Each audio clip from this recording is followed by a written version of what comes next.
Hora do vídeo mais relevante da semana, o vídeo com os fatos relevantes divulgados pelos fundos imobiliários entre 13 de julho e 20 de julho. Você que acompanha sempre esse vídeo sabe que eu estava de férias, durante o final de semana não fiz porque eu nem em São Paulo estava. Mas retornei e vi que foram poucos fatos relevantes na semana, então deu tempo de fazer e comentar os principais fatos. Isso, poucos porque eu falo aqui só daqueles fundos que têm mais do que 10 mil cotistas. Então tem fatos relevantes, tem destaque da semana, dá pra gente bater um papo, fazer um vídeo até um pouquinho mais curto, pra eu ir voltando ao ritmo também, né? Que ninguém é de ferro. Vamos lá, fatos relevantes, eu juntei aqui o abre e fecha de shopping centers. Olha lá. O bom dessa semana é que são todas notícias sobre reabertura. No dia 13 de julho, o Malls anunciou a reabertura do Shopping Parque Sul.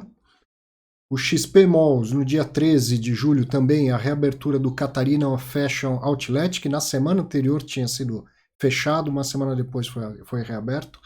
O Malls, novamente, no dia 20 de julho, anunciou a reabertura do Maceió Shopping. E o HSI Malls, o HSML11, no dia 20 de julho, anunciou a reabertura do Shopping Pátio Maceió.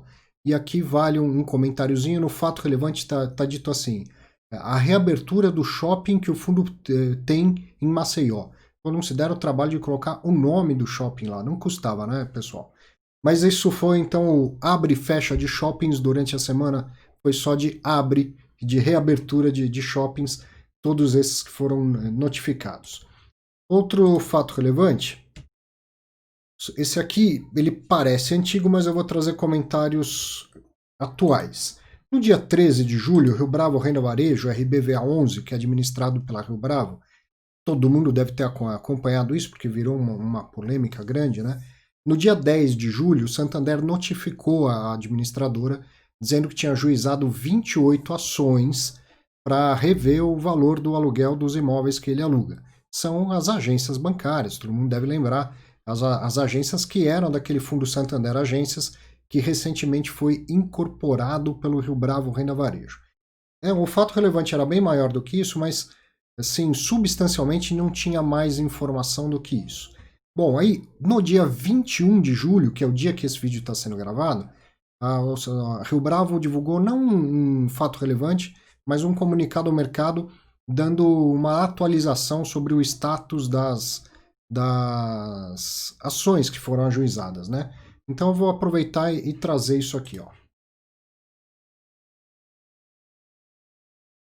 Bom, tinha um detalhe lá, que nas ações, porque lá no dia 13 de julho, a Rio Bravo nem sabia ainda exatamente qual era o teor do que tinha sido pedido na justiça. Então agora eles informaram que na liminar tinha um pedido e um outro que subsidiava o primeiro. Ou seja, o banco pedia que passasse a depositar metade do aluguel 50%, judicialmente, até que fosse efetivamente julgado o mérito do processo para reduzir o aluguel em definitivo. E já dá para entender que o banco pedia lá, né, pleiteia a redução do aluguel em 50%, em metade do valor que está contratado. Então ele pede liminarmente que passe a depositar metade judicialmente, até que venha o julgamento do mérito, ou que o fundo já fosse liminarmente obrigado a provisionar esse valor, não distribuindo como rendimento aos seus cotistas. Na prática, é a mesma coisa que ele está pedindo de duas formas diferentes. Está falando para o judiciário, ou você me concede já liminarmente o direito de eu pago o valor todo, mas só metade vai parar para o fundo, só metade vai lá entrar como faturamento do fundo, e com isso ia impactar a distribuição de rendimento, óbvio, porque o lucro seria menor. Ou então, eu continuo pagando normalmente, mas você obriga o fundo a não distribuir metade do valor que é referente a esse aluguel. O que seria uma loucura jurídica, porque feriria até a lei 8668, né? Que fala que é obrigado a distribuir 95% do lucro líquido. Bom, fato é que de todas essas 28 aí liminares, todas elas foram rejeitadas. Tá aqui, ó. Todas elas foram rejeitadas, liminarmente. O processo continua, o mérito vai ser julgado, certo? Esse pedido liminar, como diz o nome, ele é prévio, ele é liminar, ele é vestibular. Quem faz isso já pede para o juiz, ó, antes da gente chegar na discussão, na decisão final, você reconhecendo aí o perigo da demora, né, a necessidade, ou seja, a urgência do que se pede, você já concede. E depois, se no final a decisão for contrária, aí reverte, eu devolvo o dinheiro que eu não tinha pago ainda, eu pago em dobro, coisa assim. Bom, os juízes resolveram negar os pedidos de liminar. Significa que a situação está resolvida? Não, ainda tem o julgamento do mérito e isso pode levar algum tempo, sabe como é a justiça no Brasil, pode levar até alguns anos. Mas no começo, então, as primeiras decisões são favoráveis ao fundo, são favoráveis ao mercado, são favoráveis ao cumprimento de um contrato de locação atípico. Isso é muito importante. Então, o que a gente está vivenciando nesse momento, teve essa questão do Santander, que acho que dispensa comentários, assim, já vi muita gente comentando nas redes sociais, acho precedente todas as críticas. O pessoal do Santander já deve ter percebido que, do ponto de vista da imagem, não valeu nada a pena fazer esse negócio.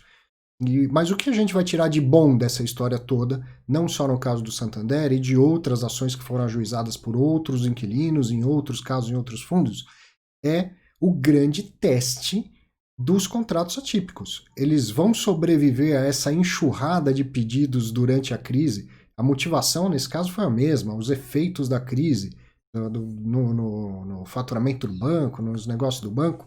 E isso a gente já viu em casos, por exemplo, no GGR, mesma coisa, só que não era um banco desse tamanho, era uma empresa de médio porte, assim, falando, ó, fui impactado e quero na justiça conseguir pagar menos e tal.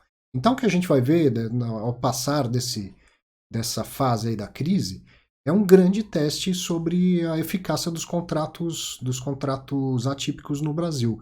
Até agora, os contratos têm prevalecido, o judiciário tem deixado rolar os contratos. 100%? Não, um ou outro teve decisões que foram favoráveis ao locatário, mas decisões liminares ainda, né? Me parece que o judiciário tem dado força aos contratos atípicos. Isso vai ser muito importante, porque passado a crise, se de fato isso for confirmado, quer dizer, o que está no contrato atípico for confirmado pela justiça, ó, a crise não é motivo para você deixar de pagar ou coisa assim, então vai ter sido o melhor teste e isso forma jurisprudência, né, para em próximos casos mostrar que ó, não adianta vir pedir agora, porque já pediram anteriormente e as decisões já foram todas ou a grande maioria, de negar esse tipo de renegociação e tal. Isso é muito importante. Até desmotiva no futuro, né? Um inquilino chega, chama para o advogado e fala, ó, tem esse contrato atípico aqui, eu quero entrar na justiça e quero mudar o valor. O advogado fala, olha, acho pouco provável de conseguir, tem muita jurisprudência pró-locador e tal. Então é muito importante isso que a gente está vivenciando. Vamos torcer para que prevaleça o contrato, não porque a gente é investidor de fundo imobiliário, porque é contrato, porque é segurança jurídica, porque essas coisas precisam existir, né? O que está no papel precisa ser cumprido. Segurança jurídica é um negócio importantíssimo que falta muito no Brasil. Então vamos acompanhar, é um grande aprendizado que a gente está tendo a oportunidade de ver na prática, e eu acredito que os contratos vão prevalecer, no caso dos atípicos vão prevalecer. Para terminar, como a ação não está terminada, né, foi só a parte ainda dos liminares, a Rio Bravo coloca lá quais seriam os impactos se ao final o fundo perder o julgamento do mérito. Então, ó, o Santander representa cerca de 55% da receita contratada do fundo e o potencial que poderia ser impactado então é de 27% das receitas atuais do fundo, ou seja, 50% de 55%, né? O inquilino Santander representa 55%. E o que ele pleiteia é passar a pagar 50% menos. Então o impacto seria de 27,5% da receita do fundo, certo? Depois ficou aqui um gráfico de como que é, ó. O Santander hoje é toda a parte amarela. Se ao final dessas ações todas o fundo perder o mérito das ações, essa seria a parte impactada aqui, ok? Bom, isso ainda vai demorar um tempo, né? Liminarmente já está tudo negado, liminarmente tudo resolvido, mas o julgamento do mérito vai demorar, até porque não está tudo num juízo só, foi espalhado para vários juízes diferentes. Seguindo com fatos relevantes, teve só mais um durante a semana, que é do Banestes Recebíveis Imobiliários, o BCRI 11. E esse é um tipo de fato relevante que eu não costumo nem comentar, tá? Porque não que ele não seja importante, mas o mais importante é falar da própria emissão em si. E aí depois vão tendo alguns passos intermediários da emissão, que se fosse uma semana com muitos fatos relevantes, eu nem teria comentado esse. Então eles divulgaram lá o encerramento do prazo do exercício de direito de preferência e com isso o início do prazo para exercício de direitos, das sobras, né, dos direitos de preferência. Isso é importante? É óbvio que é importante, mas para mim, no âmbito desses vídeos aqui sobre os fatos relevantes, entra nessa conta aqui, ó. Leia o fato relevante completo. Ou seja, quando eu falo lá, olha, 7ª emissão de cotas do Banestes Recebíveis Imobiliários, ó, leia o fato relevante completo para ver toda a questão de prazos, todos os detalhes. Então, depois, essas questões intermediárias da emissão, eu não costumo colocar nos vídeos para até economizar tempo e deixar mais dinâmico. Tem destaque da semana, claro que tem destaque da semana. Vamos ver, ó. B3 divulgou o boletim mensal dos fundos imobiliários com uma novidade. Mudaram o boletim, deixaram ele com uma cara melhor, uma visibilidade melhor. Porém, com algumas falhas. Quer ver? Olha aqui, ó. Aquela informação sobre patrimônio líquido e valor de mercado. Eu gosto de acompanhar, gosto de comentar isso com você. O mercado vinha acima, o preço de mercado das cotas, o valor de mercado estava acima do valor patrimonial. Então, esse é um gráfico que mudou. Ficou mais bonito, mais fácil de ver assim. O valor de mercado, que é o azul escuro, estava acima do valor patrimonial. Isso quando? Ó, dezembro de 19, janeiro de 2020 e tal. Depois veio a crise, inverteu. Caíram bastante as cotações, e aí o valor de mercado dos fundos começou a ser abaixo do valor patrimonial. E aí tem o mês de abril, tem o mês de maio, e cadê o mês de junho? Porque esse é o boletim do mês de junho, olha aqui, ó.